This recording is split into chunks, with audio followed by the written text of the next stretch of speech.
எல்லாமே விதிப்படி தான் நடக்கணும் அப்படின்னா அப்புறம் ஏன் நம்ம வந்து சாமி கும்பிடணும் அப்படின்னு நிறைய பேருக்கு இந்த கேள்வி வந்து எழும். எனக்குமே வந்து பார்த்திங்கன்னா சில நேரங்களில் நம்ம இவ்வளோ பூஜைகள் பண்ணுறோமே, ஆனாலும் நம்ம மனசு வந்து எப்போவுமே வந்து நிறைவடையவே மாட்டேங்குது. அப்போ எல்லாமே விதி தான், அப்புறம் எதுக்கு நம்ம இவ்வளோ பூஜை பண்ணணும் அப்படின்னு எனக்குமே தோணியிருக்கு. ஆனால் அடுத்த நிமிஷமே ஒருவேளை சாமி கும்பிடாமல் இருந்தால் நம்ம இன்னும் வந்து நம்ம கர்மா குறையாமல் இன்னும் கஷ்டப்படணுமோ அப்படிங்கிற மாதிரி எண்ணங்களும் வரும். சாமி கும்பிட்றது அப்படிங்கிறது விளக்கேற்றுறது, பூக்கள் போடுறது, அது மட்டும் இல்லாமல் நம்மளால் முடிஞ்ச சில விஷயங்களை, நல்ல விஷயங்களை மற்றவங்களுக்கும் வந்து நம்ம பகிர்ந்துக்கிறது, மற்றவங்களுக்கு கெடுதல் செய்யாமல் நம்மளுடைய உழைப்பினால் வந்து நேர்மையான உழைப்பினால் உண்மையினால் வந்து முன்னேறது தான் உண்மையான பக்தி. அதுதான் வந்து கடவுளை விரும்புவாங்க. இந்த மாதிரி அலங்காரங்கள், இந்த மாதிரி பூஜைகள் எல்லாம் பண்ணுறது நம்மளுடைய திருப்திக்காக தான், நம்மளுடைய வீடு வந்து எப்போவுமே வந்து ஒரு பாசிட்டிவாக இருக்கணும் அப்படிங்கிறதுக்காக தான். இதெல்லாம் ஏற்றுனாதான் பாசிட்டிவ் வருமா அப்படின்னு கேட்டால் அது வந்து அவங்களோட மனசை பொறுத்தது. ஒரு 5 நாள் மாதவிடாய் சமயத்தில் எனக்கு விளக்கேற்றலைனா கூட எனக்கு ஏதோ டல்லாக இருக்க மாதிரி இருக்கும். ஏன்னா வந்து என்னுடைய பழக்கம் அந்த மாதிரி ஆயிடுச்சு. ஒரு சிலருக்கு வந்து அது வந்து பெருசாக தெரிஞ்சுக்காது. ஆனால் தொடர்ந்து வந்து சாமி கும்பிட்றவங்களுக்கு அந்த ஃபீலிங் வந்து கண்டிப்பாக இருக்கும். இது எத்தனை பேருக்கு இருக்குது அப்படின்னு மறக்காமல் கமெண்ட்டில் சொல்லுங்கள். இப்போ நம்ம ஓணம் பண்டிகையை நான் இன்னைக்கு எப்படி வந்து பெருமாளுக்காக நான் வந்து வழிபாடு செஞ்சேன் அப்படிங்கிறதையும், ஓணத்தோட அந்த வரலாறு என்ன அப்படிங்கிறதையும் ஒரு சின்ன கதை மூலமாக உங்களுக்கு சொல்லிட்டு, இந்த பக்தியை வந்து நம்ம எப்படி வந்து பார்க்கணும், அதோட மட்டும் இல்லாமல் எல்லாமே விதிப்படி தான் நடக்கணும்னா எதுக்கு நம்ம சாமி கொடுணுங்கிற கேள்விக்கு பதில் வந்து இந்த வீடியோ எண்டில் உங்களுக்கு கண்டிப்பாக சொல்லுவேன். மிஸ் பண்ணாமல் பாருங்கள். இப்போ வாங்க வீடியோக்குள்ளே போகலாம். அதுக்கு முன்னாடி பெருமாளை உங்களுக்கு ரொம்ப பிடிக்கும் அப்படின்னா கமெண்ட்ல ஓம் நமோ நாராயணா அப்படிங்கிற மந்திரத்தை எழுதுங்க. ஓணம், அதாவது திருவோணம் நட்சத்திரம் அப்படிங்கிறது பெருமாளுக்கு உரிய நட்சத்திரம். இந்த திருவோண வழிபாடு அப்படிங்கிறது என்கிட்ட கிருஷ்ணரோட விக்கிரகம் இருக்கனால கிருஷ்ணரை வந்து நான் வந்து வழிபாடு செய்வேன். அதே மாதிரி பெருமாளை மனசார நினைச்சுக்குவேன். ஸோ இந்த மாதிரி வந்து எல்லாமே வந்து அவருடைய அவதாரங்கள் தான். அதே மாதிரி தான் இந்த ஓணம் பண்டிகையோட சிறப்பும் அவருடைய அவதாரத்தை பொறுத்து தான் அமையுது. குள்ளனா வந்து பார்த்தீங்கன்னா 3 அடியில் உலகத்தை அளந்து தன்னுடைய பக்தனுக்கு ஒரு அழகான காட்சி கொடுத்து அவருடைய சிறப்புகளை உலகறிய செய்த ஒரு அற்புதமான நாள் தான் இந்த திருவோணம் அப்படின்னு சொல்லக்கூடிய ஓணம் பண்டிகை. அது வந்து எப்படி அப்படின்னா, கேரளால மகாபலி சக்கரவர்த்தின்னு சொல்லிட்டு ஒரு அரசர் வந்து ஆண்டுட்டு வந்தாரு. அவர் வந்து அரக்கருடைய அதாவது அரச குலத்தை சேர்ந்தவர். அரச குலமா இருந்தாலுமே அவர் நாட்டு மக்களுக்கு நிறைய நல்லதுதான் பண்ணாரு. அவர் காலத்துல அவர் வந்து எந்த ஒரு பசி பட்டினி இல்லாம எந்த ஒரு உயிரினமும் வந்து நல்லபடியா வந்து செழிப்பா வந்து இருந்தது. யாருமே வந்து வறுமையில வாடல. இது வந்து மேலோகம், பூலோகம், பாதாள உலகம் எல்லாத்துக்குமே வந்து பரவி இருந்துச்சு. அப்ப வந்து பாத்தீங்கன்னா ஒரு யாகம் நடத்தணும் அப்படின்னு சொல்லிட்டு யாகத்தை வந்து செய்ய ஏற்பாடு செஞ்சாரு. அப்படி யாகம் நடத்தும் போது வந்து பாத்தீங்கன்னா தேவர்கள்லாம் வந்து அசுரகுலம் வந்து ஓங்கி நின்றோம் அப்படின்னு சொல்லிட்டு போர் தொடுக்க போனாங்க. ஆனா போர்ல வந்து அந்த மகாபலி சக்கரவர்த்தி அவரு தான் வந்து பாத்தீங்கன்னா வெற்றி பெற்றார். அரச குலம் தான் வெற்றி பெற்றுச்சு. அதனால இந்திரன் தேவர்கள் எல்லாருமே வந்து போய் விஷ்ணு பகவான்கிட்ட போய் சரணாகதி அடைகிறாங்க.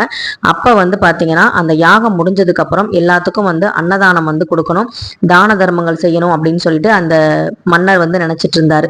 அப்படி வந்து செய்யும் போது எல்லாருக்கும் கொடுத்து முடிச்சதுக்கு அப்புறம் கிருஷ்ண பகவான் குள்ளனா வந்து பாத்தீங்கன்னா வாமன அவதாரத்துல அங்க போய் வந்து கேட்கிறாரு.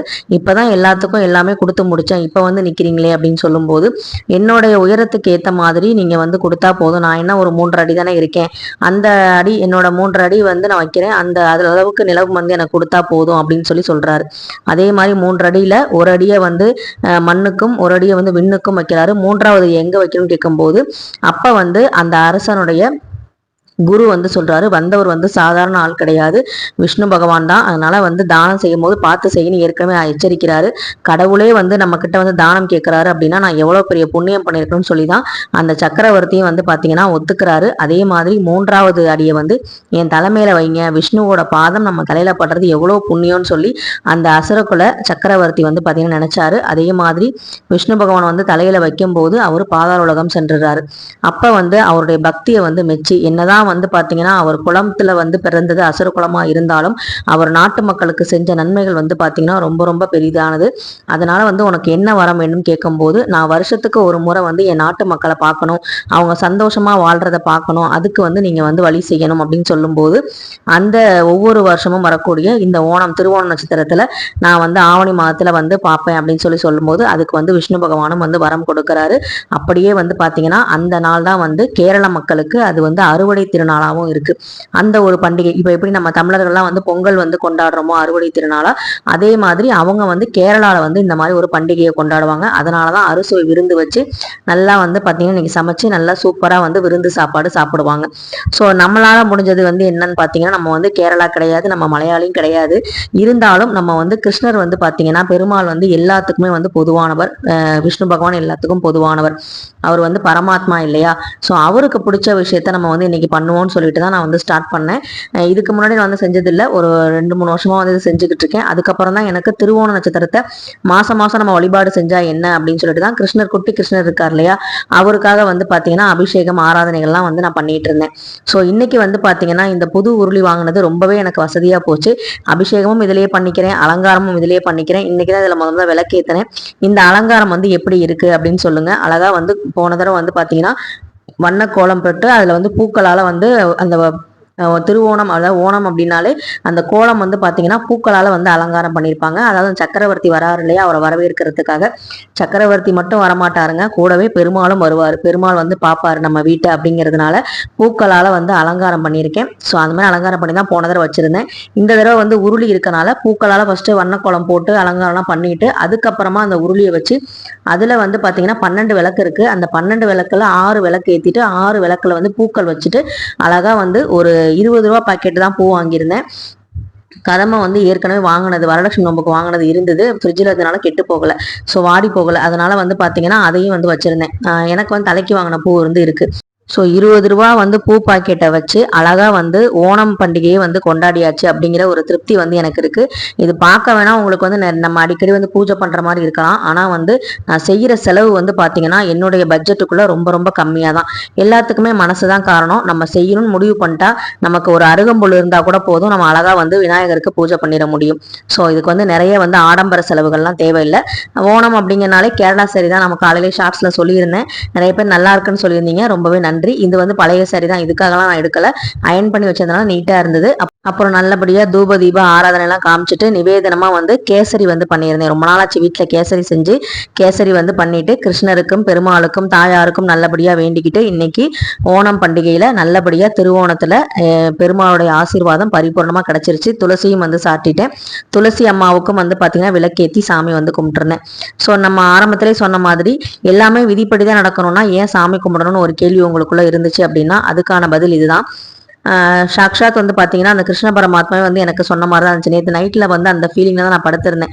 அப்போ வந்து ஒரு வீடியோ வந்து என் கண்ணில் பட்டுச்சு. அதுல வந்து என்ன சொன்னாங்கன்னா, விதி வந்து உன் வாழ்க்கையில வந்து விளையாடலாம், இருக்கலாம், உன் பக்கங்கள் உன் புத்தகத்துல இருக்கிற உனக்கான எழுதின தலையெழுத்து புத்தகத்துல விதிப்படிதான் எல்லாம் நடக்கணும்னு இருக்கலாம். ஆனா இடையில வந்து பாத்தீங்கன்னா உன்னுடைய முயற்சி அப்படிங்கிற ஒரு மதியால வெல்லலாங்கிற ஒரு வழியும் நான் சொல்லியிருப்பேன். அதை யார் ஒருத்தர் கண்டுபிடிச்சு அதுபடி வந்து செய்யறாங்களோ அவங்க வந்து வாழ்க்கையில எந்த நேரத்திலையும் சோர்ந்து போக மாட்டாங்க, எதுக்காகவும் உடஞ்சு போக மாட்டாங்க, அந்த விதியை கூட மதியால வெல்லுவாங்க. அப்படி ஒரு பக்கங்களை யார் ஒருத்தர் பாக்குறாங்களோ அவங்கதான் வந்து பாத்தீங்கன்னா வாழ்க்கையில முன்னேறாங்க அப்படின்னு சொல்லியிருந்தாங்க. எனக்கான பதில் வந்து அது கிடைச்ச போது ரொம்ப மனசு தெளிவா இருந்துச்சு, நிம்மதியா தூங்குனேன்.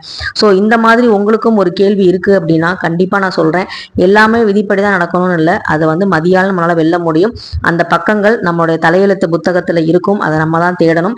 நம்ம வந்து அறியாமையில இருள மூழ்கி கிடக்காம நம்மளுடைய வெளிச்சத்துக்கு நம்ம வரணும் அப்படின்னா நம்ம ஆன்மீக வழியில ஒழுக்கத்தோட நேர்மையான வழியில இருக்கணும். நம்ம வந்து கடந்து போற பாதையை நம்ம தான் சூஸ் பண்ணணும். நம்மளோட இலக்கை வந்து நம்ம தான் வந்து தேர்ந்தெடுக்கணும்.